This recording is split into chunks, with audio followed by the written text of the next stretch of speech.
Hello friends, नमस्कार and welcome to Komal Nahata official. इस video में हम फिल्म इंडस्ट्री की लेटेस्ट यानी अवन फ्रेश खबरों के बारे में बातें करेंगे। लेकिन सबसे पहले आपको याद दिलाना जरूरी है कि अगर आपने अभी तक आपके चहीते चैनल कोमल नहाटा ऑफिशियल को सब्सक्राइब ना किया हो तो इस वीडियो को देखने के तुरंत बाद जरूर कीजिएगा।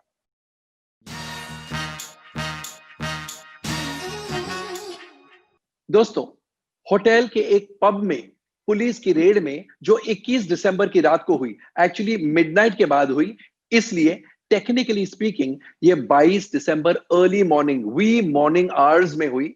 तो उस रेड में ऋतिक रोशन की एक्स वाइफ सुजैन खान और singer Guru Randhawa were among the guests who were arrested. ये लेट नाइट पार्टी कर रहे थे पब में। एंड आप तो जानते हैं 21 दिसंबर से नाइट कर्फ्यू लागू हुआ है महाराष्ट्र में। एंड बॉम्बे यानी Mumbai being a part of Maharashtra, night curfew Mumbai में भी लागू था। लेकिन फिर भी 12 बजे के बाद, इनफैक्ट ढाई तीन साढ़े तीन बजे तक इस पब में ऋतिक रोशन की ex wife Sussanne Khan, singer Guru Randhawa और क्रिकेटर सुरेश रायना जैसे लोग थे। कुल मिलाकर 27 लोगों को पुलिस ने गिरफ्तार किया। ऑफ कोर्स लेडीज को नोटिस देकर घर भेज दिया, बाकी लोगों को अरेस्ट किया, लेकिन तुरंत बेल मिल गई उन्हें। एंड होटल में जो पब में एम्प्लॉइज थे उनके ऊपर भी केस दर्ज किया है। वो कुल मिलाकर 7 एम्प्लॉइज थे, यानी 27 guest and 7 employees, a total of 34 people. Police का यह कहना है कि ये रेव पार्टी नहीं थी, सिर्फ इन लोगों का जुर्म ये था कि लेट नाइट पार्टी कर रहे थे जबकि नाइट कर्फ्यू लागू था महाराष्ट्र में। एंड एम्प्लॉइज के खिलाफ इस बात पर केस किया गया कि उन्होंने कोविड नॉर्म्स को वायलेट किया, सोशल डिस्टेंसिंग, वेयरिंग मास्क वगैरह वगैरह, उन सब बातों का उल्लंघन किया। अब ये केस चलेगा, देखते हैं आगे क्या होता है। दूसरी खबर यह है कि अर्जुन रामपाल को एनसीबी यानी नारकोटिक्स कंट्रोल ब्यूरो ने 21 तारीख को 5 घंटों तक ग्रिल किया, इंटरोगेट किया। इससे पहले भी अर्जुन रामपाल का इंटरोगेशन हुआ था, लेकिन उस समय अर्जुन रामपाल ने यह कहा था कि उनके घर में जो स्ट्रिप्स ऑफ मेडिसिन पाई गई वो उन्हें डॉक्टर ने लेने को कहा था। उन्होंने एक दिल्ली के डॉक्टर और एक मुंबई के डॉक्टर के प्रिस्क्रिप्शंस भी एनसीबी को दिए थे। एनसीबी का यह सोचना है कि दिल्ली के डॉक्टर का प्रिस्क्रिप्शन बैकडेटेड है और कुछ तो गड़बड़ है उस प्रिस्क्रिप्शन में। उन्होंने अर्जुन रामपाल की जो इंटरोगेशन हुई थी पहले, उसमें भी कुछ डिस्क्रिपेंसीज पाई है और इसलिए अर्जुन रामपाल को दोबारा बुलाया गया था। वैसे आपको बता दूं, अर्जुन रामपाल की पार्टनर गैब्रियाला को भी इससे पहले एनसीबी ने इंटरोगेट किया एंड गैब्रियाला के ब्रदर को तो अरेस्ट भी किया था अक्टूबर के महीने में, जब लोनावला के एक रिजॉर्ट में उनके रूम पर छापा पड़ा था and some incriminating substances were found in his room. Of course NDPS court ने उन्हें फिर बेल पर छोड़ दिया था। यूएफओ मूवीज, जो कि इंडिया की सबसे बड़ी डिजिटल डिस्ट्रीब्यूशन नेटवर्क और इन सिनेमा एडवर्टाइजिंग प्लेटफॉर्म है, वो अब डिस्ट्रीब्यूशन, फिल्म डिस्ट्रीब्यूशन के ट्रेड में उतर आई है। यानी अब वो फिल्मों के all India distribution rights exploit करेगी। शुरू में उनकी पहली फिल्म शकीला है जो 25 दिसंबर को रिलीज होने वाली है। शकीला के अलावा राम प्रसाद की 13वीं, आधार, 12 o'clock, dangerous, Disha encounter, murder and flight, ये 7 फिल्में यूएफओ मूवीज ने अनाउंस की है। एक्चुअली उनकी स्लेट 11 फिल्मों की है, जिनमें से 8 फिल्मों के नाम उन्होंने लिए हैं। एंड यूएफओ मूवीज का ये कहना है कि कोशिश करके हम 2021 के हर फ्राइडे को एक फिल्म रिलीज करेंगे सिनेमा घर में। This is UFO's way of reviving the cinema trade, the cinema business. आप तो जानते हैं लॉकडाउन के बाद सिनेमा बिजनेस की बहुत बुरी हालत है एंड लोग सिनेमा घर में आ ही नहीं रहे हैं क्योंकि फिल्में रिलीज नहीं हो रही है। So this is UFO's way of attracting the audience to the cinema houses. And UFO movies का ये कहना है कि उनकी ये जो डिस्ट्रीब्यूशन स्ट्रैटेजी है उसके 3 सेलिएंट फीचर्स हैं जो production sector, distribution sector and exhibition sector के लिए बहुत ही फायदेमंद रहेगी। पहला सेलिएंट फीचर है fee based film distribution. Secondly, virtual print fee, VPF, जो यूएफओ मूवीज चार्ज करती है, that will be dependent on the collections of the movie. कोई फिक्स्ड अमाउंट नहीं होगा, कलेक्शंस के मुताबिक वीपीएफ चार्ज किया जाएगा। और तीसरी बात यह है कि जीरो कंटेंट रिस्क। देखते हैं यूएफओ मूवीज का यह मूव कितना सक्सेसफुल होता है। Yes, wishing UFO movies the very best. अगली खबर यह है कि मिथुन चक्रवर्ती की तबीयत द कश्मीर फाइल्स के सेट पर, जो फिल्म मसूरी में शूट की जा रही है, उसके सेट पर उनकी तबीयत 18 तारीख को काफी बिगड़ गई।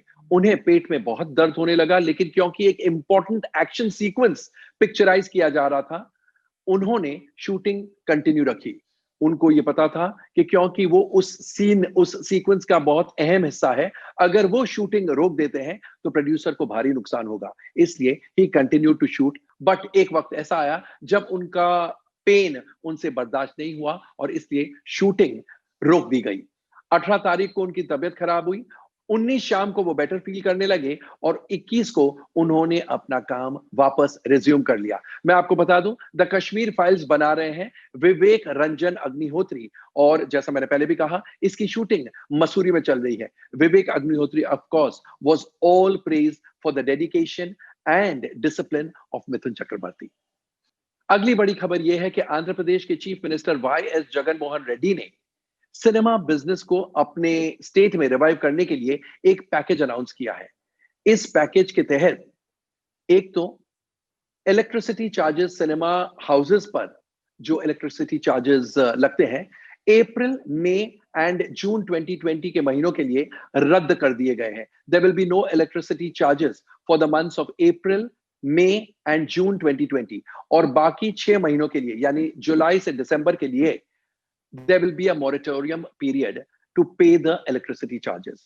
Second benefit ये है कि working capital loan cinema houses को दिया जाएगा to revive the cinema business. और तीसरा बेनिफिट ये है कि ए और बी क्लास सेंटर्स में सिनेमा हाउसेस को 10 लाख रुपयों का लोन दिया जाएगा और सी क्लास सेंटर में सिनेमा हाउसेस को 5 लाख रुपयों का लोन दिया जाएगा to get their business on track.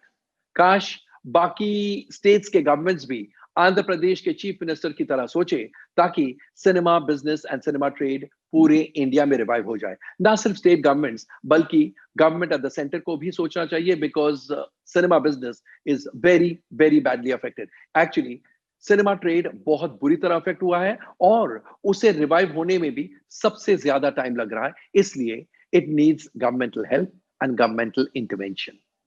अगली बड़ी खबर ये कि अंधेरी के एक मैजिस्ट्रेट कोर्ट ने जुहू पुलिस, जुहू जो मुंबई में है, जुहू पुलिस से यह कहा है कि जावेद अख्तर का जो कंप्लेंट है कंगना रनौत के खिलाफ, उसकी जांच की जाए, उसकी इंक्वायरी की जाए under section 202 of the criminal procedure code. जिन्हें नहीं पता, मैं आपको बता दूं कि जावेद अख्तर साहब ने कोर्ट में एक केस दर्ज किया है, डेफेमेशन केस दर्ज किया है, यानी मानहानि का केस दर्ज किया है अगेंस्ट कंगना रनौत। उनका कहना है कि कंगना रनौत ने सुशांत सिंह राजपूत की डेथ के बाद किसी टेलीविजन चैनल, न्यूज चैनल को इंटरव्यू देते वक्त यह कहा था कि जावेद अख्तर साहब एक बॉलीवुड में सुइसाइड गैंग है, उसके मेंबर है।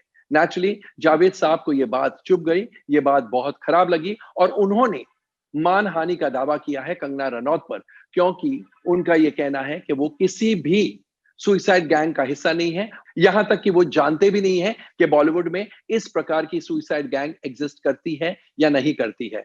अब जब जुहू पुलिस जांच कर लेती है, फिर यह मामला कोर्ट में आर्ग्यू होगा। वैसे मैजिस्ट्रेट कोर्ट ने जुहू पुलिस से कहा है कि वो फाइंडिंग करके अपनी रिपोर्ट कोर्ट को सबमिट करें और इस केस की सुनवाई अब 16 जनवरी 2021 को होगी।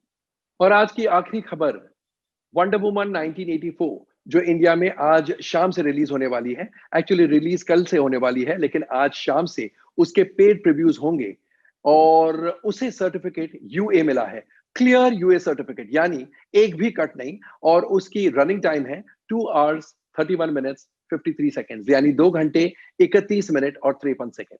दोस्तों, कैसा लगा हमारा ये न्यूज बुलेटिन वाला वीडियो? कमेंट सेक्शन में जाकर अपने कमेंट जरूर पोस्ट कीजिएगा। एंड जैसा मैं हमेशा इन दिनों कहता हूं, stay safe, stay relevant end of course stay tuned.